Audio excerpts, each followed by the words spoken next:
Greetings, Acolytes, and welcome back to the Ordo Grigio, the Emperor's secret society against the enemy that is unpainted models. Today we corrupt an Ultramarine for the Roboutian Heresy, Cato Sicarius.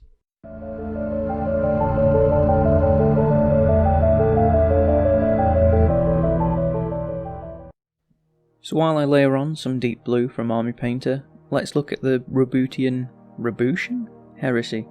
Much like the Dornian Heresy, it's an alternative 40k history which flips the Traitor and Loyalist legions from the official history of the far future. However, this places Roboute Guilliman, or Robert Gurleyman if you prefer, in the role of arch-heretic. This is one of the reasons that, when it was mentioned in the comments, I rather liked it. For too long, the Ultramarines have been the poster boys of Games Workshop, and totally infallible, to the point of memehood. Time to bring them down a peg or two by converting them to chaos. And what better character to corrupt than the ultimate meme Space Marine? Granted, that's mostly due to the If the Emperor Had a Text-to-Speech series. So I set about combining around 4 different Chaos and Loyalist kits and scaling them up to 54mm scale and printing them off, which resulted in this model. Some parts didn't fit quite right, but a little milliput made the gaps reasonable, though I'm definitely not a good sculptor at all. Gap filling is normally the extent of my skill and inexperience, but I think the model is a good combo of clearly an Ultramarine, but also clearly a Chaos Lord. With the deep blue applied, he's still looking a bit too bright and happy for a champion of the Dark Gods, so let's darken him down with blue tone from Army Painter. There's going to be a theme there. This goes over all the blue armour panels to deepen down the recesses, though it wasn't really as dark as I was hoping for, to really sell a corrupted Ultramarine theme. Though it did mean it didn't go into Night Lord's dark, so at least he won't be confused with a fear-mongering bat fanatic. I'm Batman. Not that one. Perhaps I could have done a Druchii Violet wash to push it even darker, though hindsight's 2020, and I'm not in the habit of restarting a model after 2 layers, so we'll just crack on, and I'll just push the highlights a little more to sell the contrast. Well, that's the plan anyway, we'll see how that goes. Also, I'm starting with the armour and taking it all the way before moving on to any other part of the model, because with any larger paint job, I tend to get bored and impatient towards the end. With the blue armour being so iconic to sell him as an Ultramarine, this is where I wanted the lion's share of the effort to be applied before I start painting with an "it'll do" attitude. Next is Ultramarine Blue for the first layer of highlights on the armour. Much like the Guardsman in the previous video that was also 54mm scale, I'm trying for a more subtle highlights and smoother transitions, so I'm leaving the tinted base colour and the shade left behind by the blue tone in the recesses, working my way slowly around the model. I'm working a panel at a time to build up the Ultramarine to a flat blue and establishing the areas of each panel that would be hit by the light. The first time I used this paint was on an Orc mob, and I commented on how the coverage wasn't the best and kind of inconsistent even when it wasn't thinned. And while some of that might be adjusting from using mostly Citadel paints for a long time, I can actually use this to my advantage here and use a couple of layers of the Ultramarine blue to really blend this transition from shadow to mid-tone, though I most likely wouldn't use this colour this way on rank and file troops in a 40k army. Next is Crystal Blue to really bump the contrast up a notch. Weirdly, this paint has a consistency closer to Games Workshop than the Ultramarines, so it takes a little water to get the consistency where I want it. I'm focusing the highlights more on the face and the upper right facing panels, and by focusing the highlights based on a single light source, I'm hoping to pull attention to the face of the model. The limited highlights on the legs almost turning them into background features on the model. Having such a brighter blue for a highlight does make it harder to have a smooth transition, and in some places I come back in with a 50-50 mix of Crystal Blue and Ultramarine to try and smooth it out a little bit. I think we're a bit closer to 2nd edition bright blue Marines than a dark Night Lord's blue, and I'm actually quite liking it, even if it's not quite what I had planned at the start. The final highlight for the armour is Void Shield Blue. This is quite a desaturated blue and very bright compared to where we started. I use this very sparingly, only on the face, getting a decent amount of it. Again, being quite the contrast, I went back in with a 50-50 mix of this colour and the previous to blend in some of the transitions.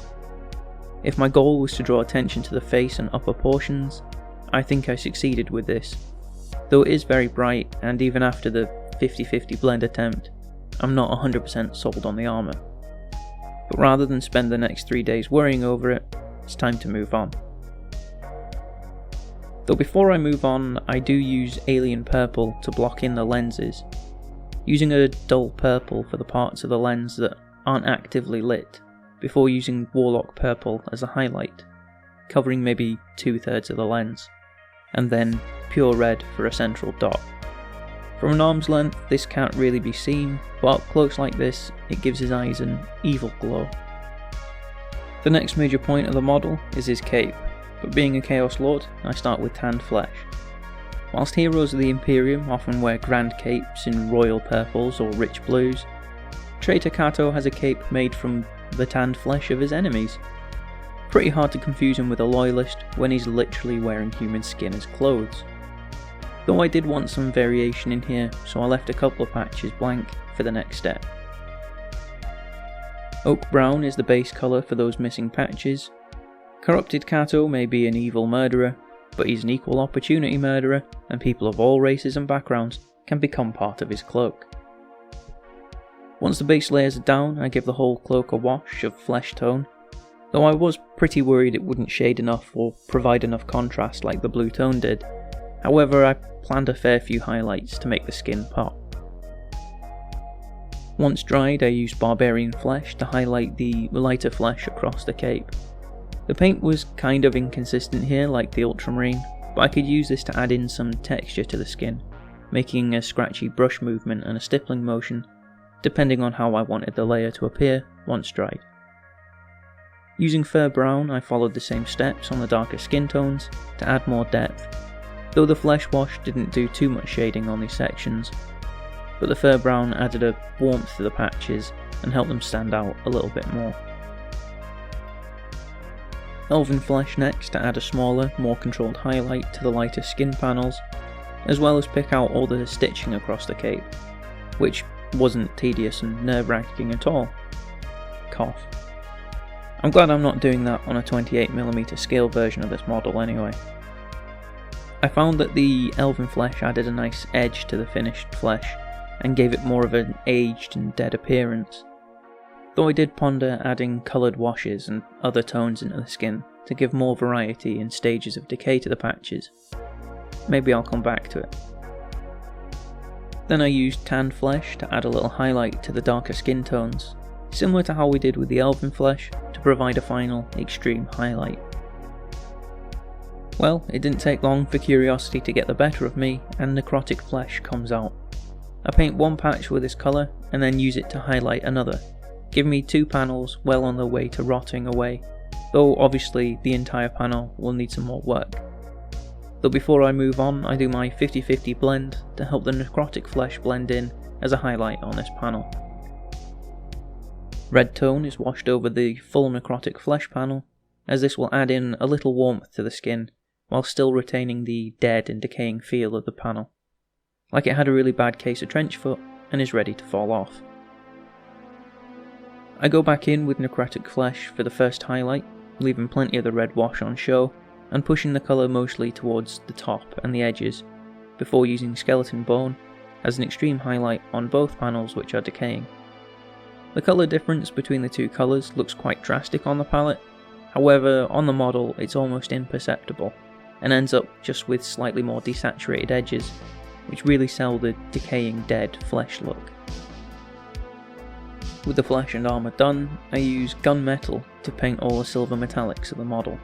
This includes hanging knives, spikes for the skulls, crossguard for the power sword, as well as the blade of his old gladius, and chains scattered across the model. For the other metallics I use weapon bronze. Given how the armour turned out a little 90s, I was tempted to go with the old school yellow trim from 2nd and early 3rd edition, but I thought the Ultramarines when turned traitor would still be full of hubris and arrogance, so I detailed the armour trim and the weapon hilts with bronze, playing on the darker traits they carried as a legion, always thinking they're the best of the Space Marines. Once these had dried, I used strong tone on all the brass detailing to add in some shading and a little richness to the brass details. Then dark tone for the silver details on the model. When I applied the gunmetal, I did think it would be a bit darker than it is, so this would help bring it down to a more evil metallic, like what was used for the Blood Angels or the Traitor Guardsmen. Moving on from metallics, I used desert yellow as a base for the knee pad. In some reference images, Cato had a yellow knee pad, so I decided to carry this on to the corrupted version of him. Then demonic yellow was the first highlight for the knee pad, hitting the top half and pulling the colour down the point of the pad, where light would naturally catch the rounded shape. Finally, moondust, a fairly desaturated but bright yellow for the top almost third, and again running down the point. Next, oak brown for all the leather straps and bindings across the model, as well as a base layer for all the skulls littered across the model. Let's face it, what's a Chaos Lord doing if he's not striding across the battlefield, covered in the skulls of his enemies and previous conquests? Oak brown would be the mid-tone of the leather, on the bone it would be only the deepest shadows, as I attempt to paint bone without using any washes, which is practically unheard of for me. Then tanned flesh for a highlight on all the leather, much like I did for the darker skin tones in the skin cape, and also around an 80% coverage on the bone areas, taking them from dark brown into the lighter flesh to eventually be brought up to bone, which unsurprisingly uses skeleton bone for a top highlight on all the skulls. This off-white pulls them to the dried out and desiccated remains that they are, but with such a drastic colour shift, I had to be quite particular with the placement, otherwise it would just look off.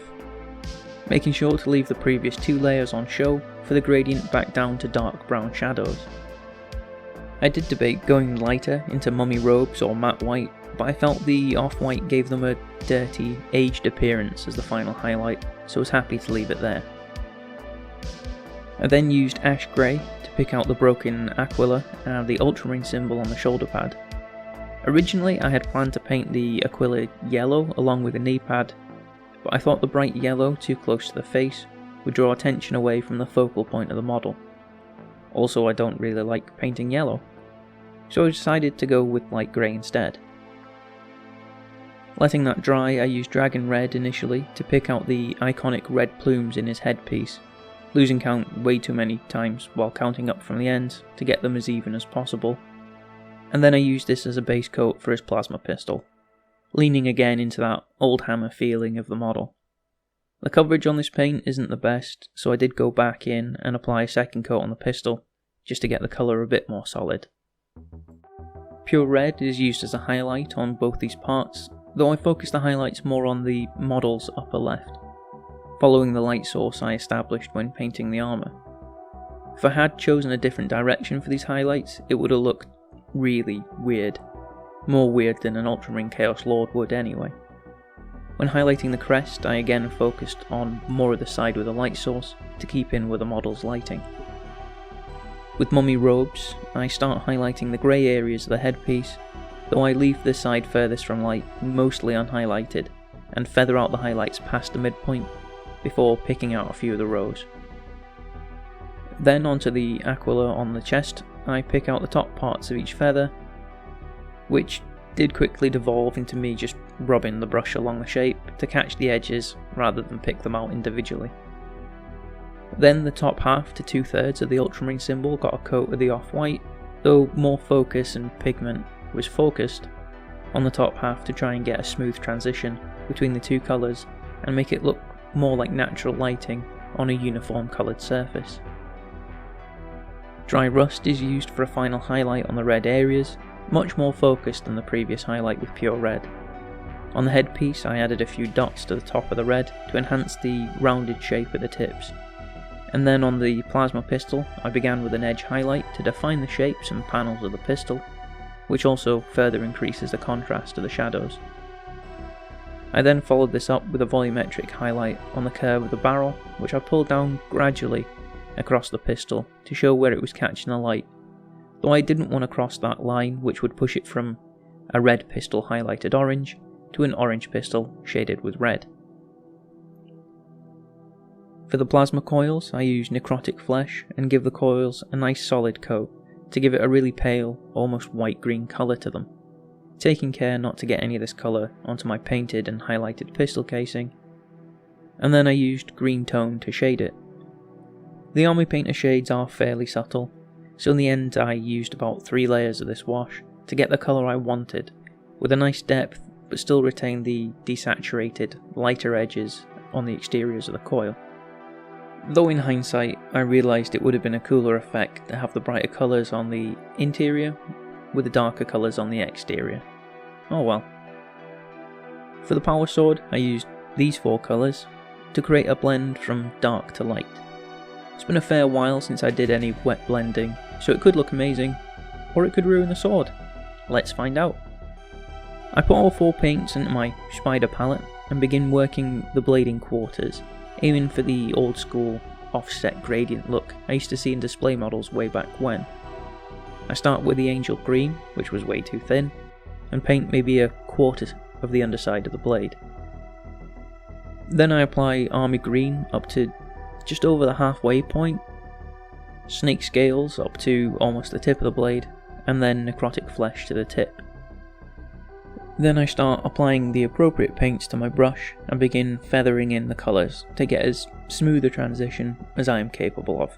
Again, I haven't used this technique in a long time, and this is probably my most successful attempt at it to date. Once 1/4 of the weapon was done, I turned to the other side of the sword and began the same process. However, each quarter of the blade would have its colour transition flipped from its neighbours, in a nod to the power swords of back in the day. However, once it dried, I wasn't too happy with the necrotic flesh tip, as I assume most people wouldn't be. So I used jungle green to replace the desaturated green with a much more vibrant green, which was fairly thin straight out of the bottle, so I could glaze it over and keep my colour transitions as they were, without any further blending necessary. While it was out, I also used this on the plasma coils as another highlight, though OBS just recorded 1.5 minutes of still footage because my camera crashed. Yay. To finish the model, I used uniform grey for a fairly heavy dry brush on the model's base. I found the Army Painter paints, being quite thin from the bottle, initially made it harder to dry brush with them, as they never really got, well, dry on the brush. However, after giving it a go, I found this dampness is pretty much like when you keep the brush a little damp with a sponge or something like that to smooth out the dry brushing and remove the chalkiness associated with it. So I'll take it as a win. Also a shout out to anyone who recognises where that piece of rubble came from. Ash grey for another lighter dry brush, catching even less of the surface. It's probably worth mentioning that between the dry brushes for the base, I didn't wash my brush, and this also contributed to the smoothness, as some of the colours mixed, even if it was only slightly. Finally, mummy robes is used in the same way, covering even less of the base, where only the brightest light would hit, like the edges of the rubble platform. Then, after tidying up Cato Sicarius' rim, he was done.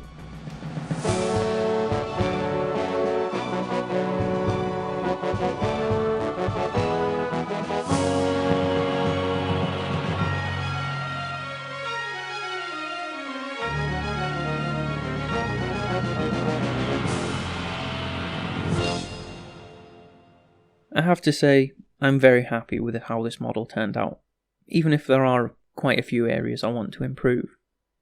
When I started this model on a Saturday morning, I didn't think I'd still be painting him on a Thursday night, or that I'd use every technique in about half the paints I own on him. But the result, I think, was worth it. At least if people ask me what I did with my week off, I can just show them this video, rather than awkwardly saying, not much, painting toy soldiers I guess. As always, thank you for watching, and I hope you enjoyed the video. I'd love to hear what you think down in the comments section below, and I'll see you all next time.